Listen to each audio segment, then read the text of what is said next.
পনির পটল বানানোর জন্য পটলগুলোকে কেটে নুন হলুদ আর একটু চিনি দিয়ে মেখে রেখে দিয়েছি। মশলায় লাগবে জিরের গুঁড়ো, ধনের গুঁড়ো, লঙ্কার গুঁড়ো, একটা টমেটো আর একটু আদা আর একটু চারমগজ, কাজু আর পোস্ত, একটু পনির আর একটা ছোট্ট দুধের প্যাকেট একটা।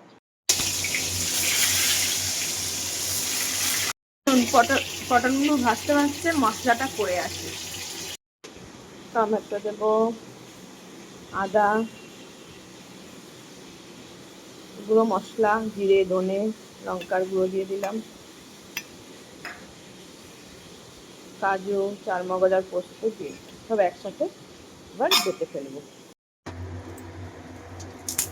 একটা তেজপাতা বেটে নিয়েছি, দিয়ে দেবো, কষিয়ে নেব।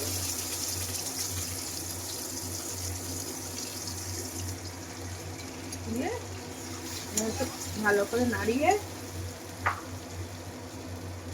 একটু করে নুন দিয়ে দেবো যেমন তাড়াতাড়ি নরম হয়ে আসে। ফেরে এসছে, মশলাটা কষানো হয়ে গেছে। এবার আমি দেবো একটু চিনি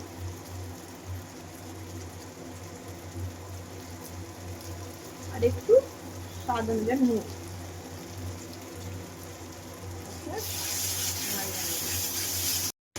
এবার আমি পটলগুলো ছেড়ে দেবো, ভেজে রাখা পটলগুলো।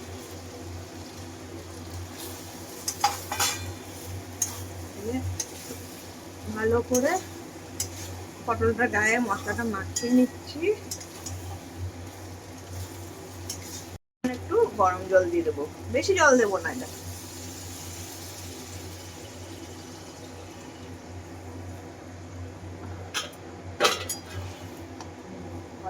পটলটা একটু ফুটে এসছে ঝোলটা। এবার আমি গ্রেট করে রাখা পনিরগুলো দিয়ে দেবো। যে গুঁড়ো দুধটা ছিল ওটা গরম জলের সাথে গুলিয়ে এবার দিয়ে দেবো।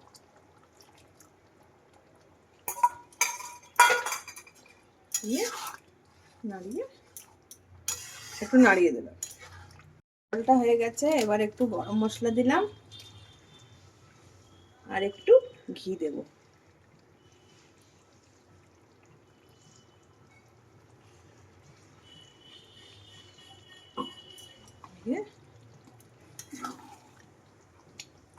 নাড়িয়ে নিলাম। এবার আমাদের পনির পটল রেডি। পনির পটল রেডি। আমি উপর দিয়ে একটু কাঁচা পনির দিয়ে দিয়েছি পুড়িয়ে, বাস।